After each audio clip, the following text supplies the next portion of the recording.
Welcome back to Performance Tooling Secrets. I'm Mitch Baer, CEO of PT Solutions. In another video, we talked about rough turning. Higher feeds, higher speeds, bigger depths of cut. That's where you make your money, if you don't scrap parts finishing. So today, let's talk about how to keep that money we made roughing. We're talking about finish turning.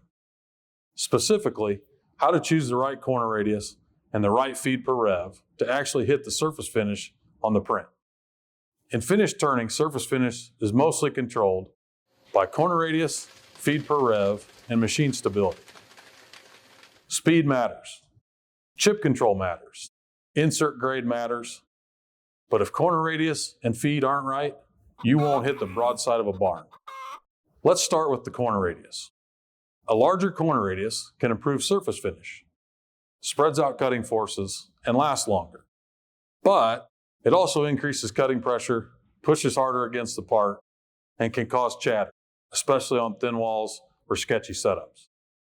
A smaller radius reduces cutting pressure, tracks features better, handles light and flexible parts.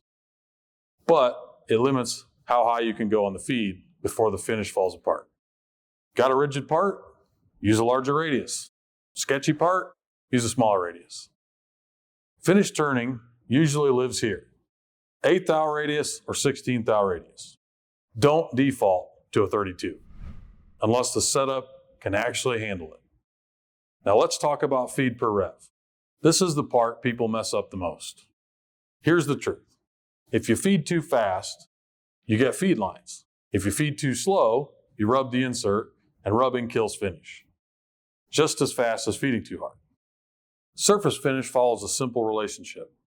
The bigger the radius, the more feed it can tolerate.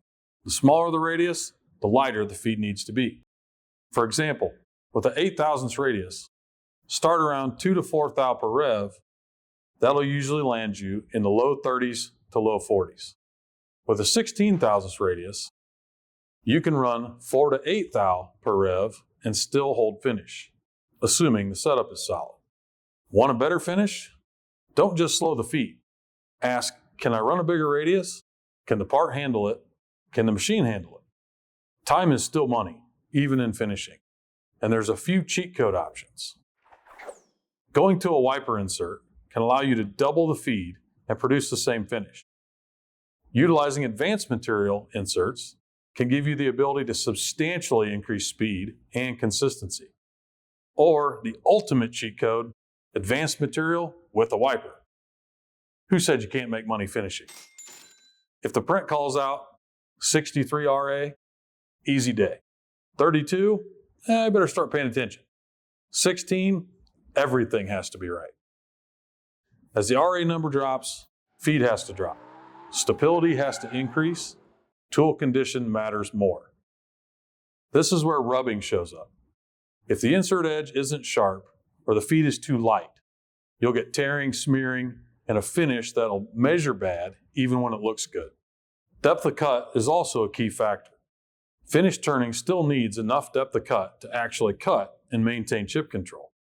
Use enough depth to stay above the hone and engage the chip breaker. That will be different on every insert. Finish turning isn't magic. It's matching corner radius to part rigidity to feed per rev to the radius and running it like it was designed.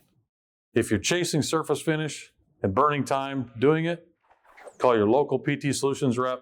We'll help you pick the right insert, the right radius, and the right feed to hit the number without guessing. If you like the content, please like, share, and subscribe. And we'll see you for more Performance Tooling Secrets.